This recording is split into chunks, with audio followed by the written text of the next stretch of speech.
Este video animado tratará de la vida de Georgette Philippard, quien fue esposa de Vallejo. Estoy seguro que va a ser de su agrado y que les brindará la información necesaria. César Abraham Vallejo Mendoza nació en Santiago de Chuco, en el departamento de La Libertad, el 16 de marzo de 1892, hijo de Francisco de Paula Vallejo Benítez y María de los Santos Mendoza Gorrionero. Era el menor de 11 hermanos. Sus padres querían dedicarlos al sacerdocio, lo que él en su primera infancia aceptó de muy buena gana. De allí que existía tantas referencias bíblicas y litúrgicas en sus primeros versos.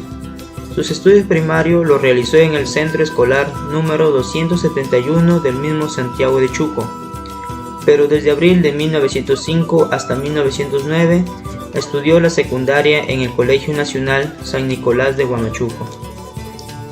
En 1910 se matricula en la Facultad de Letras de la Universidad Nacional de Trujillo, logrando graduarse en 1915, con la tesis El romanticismo en la poesía castellana. Fue acusado injustamente de robo e incendio durante una revuelta popular, 1920. César Vallejo pasó 3 meses y medio en la cárcel, durante los cuales escribió otra de sus obras maestras, Trilce. César Vallejo marchó a París, en donde publicó varias de sus obras. Conoció a su esposa Georgette Philippard, quien pasó junto a ella los últimos años de su vida. Murió de paludismo en París, 15 de abril de 1938. Sus restos reposan en el cementerio de Montparnasse. Vallejo es considerado el más grande poeta del Perú. Su obra refleja el dolor por las injusticias sociales. Fue un gran poeta destacable del siglo XX con una marcada trayectoria académica y reconocida internacionalmente por la escritura de sus poemas basadas en sus vivencias. La infancia de Georgette. Georgette Marie Philippard Travers nació en París un 7 de enero de 1908. Fue hija de Alexandre Philippard y Mary Travers. A la edad de 6 años estuvo enferma de tuberculosis. Además sufrió el abandono de su padre. A los 11 años fue al colegio, pero tuvo problemas con los profesores, ya que algunos la consideraban una chica muy intelectual, pero otros como una retrasada mental. Un día ella garabateó el perfil de su futuro príncipe encantado. Poseía 35 años, sudamericano y poeta. La vida cotidiana de Georgette discurría de una manera tranquila y bastante controlada en el entorno familiar. Ella comenzó a estudiar piano, pero había un problema, que jamás gozaba un diálogo interesante con su madre. Georgette y Vallejo se conocieron en 1927 cuando eran vecinos en la calle Molière. Vallejo era una poeta de Santiago de Chuco y ella era una hermosa parisina de 16 años, menor que él. Estuvieron 2 años separados porque la madre de Georgette se puso al romance, pero se mudaron juntos cuando ella murió. Los expulsaron por sus ideas socialistas y Georgette debió vender su departamento cuando volvieron a París y se casaron pobres en 1934, pero nunca les faltó la música, el vino y el caucao. Vallejo no quiso tener hijos y ella tuvo más de un aborto.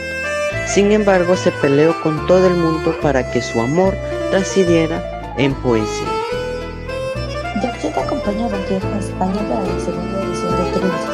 Allí en Madrid se quedaron en 2 o 3 hogares, salvo unos días donde Vallejo hizo un viaje a Rusia. Después regresan a Perú en 1939, logrando sacar una nueva versión de Los Poemas Humanos por el señor Raúl Porres de Almanachí. Por otro lado, dudo si Georgette conoció puntualmente la primera versión española, aparte de Mi este cáliz, libro inédito hasta el momento, cuya publicación estuvo al mando de nuestra República de España.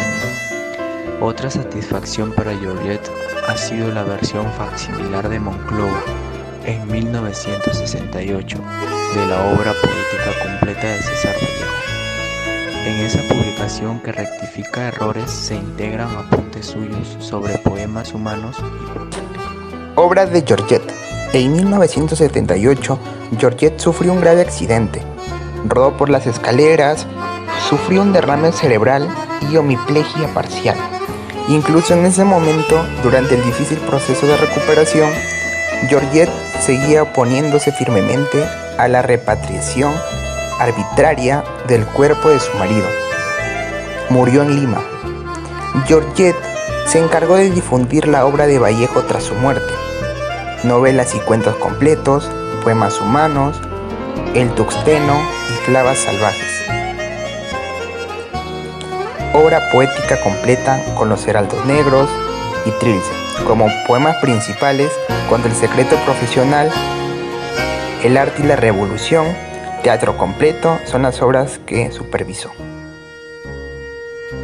Georgette también publicó 3 obras: Máscara de cal, apuntes biográficos sobre poemas en prosa y poemas humanos, y Allá ellos, allá ellos, allá ellos. Muchos de esos versos, 30 en total, fueron dedicados a Vallejo.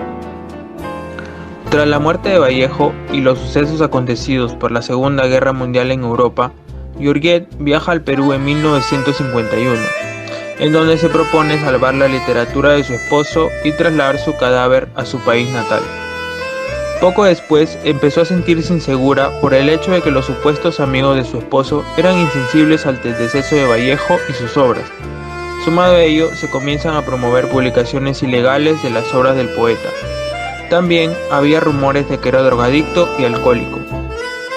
Vivía en una situación de pobreza, hasta que gracias a la ayuda del doctor Porras Barnechea en los años de 1957, consigue un sueldo de 2.700 soles por un intervalo de 10 años. Luego de ello, el gobierno de Francia la apoyó con un subsidio para poder mantenerse. Junto a ello, el Canal 4 le adicionó 1.000 soles mensuales para poder solventar un pequeño cuarto alquilado. Ella siempre se dejó entrevistar por reporteros para que de esa forma poder aclarar los falsos levantados en contra de su esposo. Del mismo modo tomó cartas en el asunto por el hecho de que el actor Hudson Valdivia estaba usando las obras de Vallejo para sus recitales sin pagar derechos de autor o haber pedido permiso antes, por lo cual se vio en la necesidad de ir junto con la policía para supervisar estos acontecimientos. Debido a esto, Guillermo Zordenique expresó ante la prensa limeña que era una mujer un poco agresiva, intratable y exaltada. En 1970 vuelve a París para tratar de movilizar el cuerpo de su amado al cementerio. 4 años después, comenzó a habitar un departamento en la avenida Arequipa, en la cual sufrió una parálisis en 1979, por la cual tuvieron que internar. Después de un tiempo, dejó de tomar sus medicinas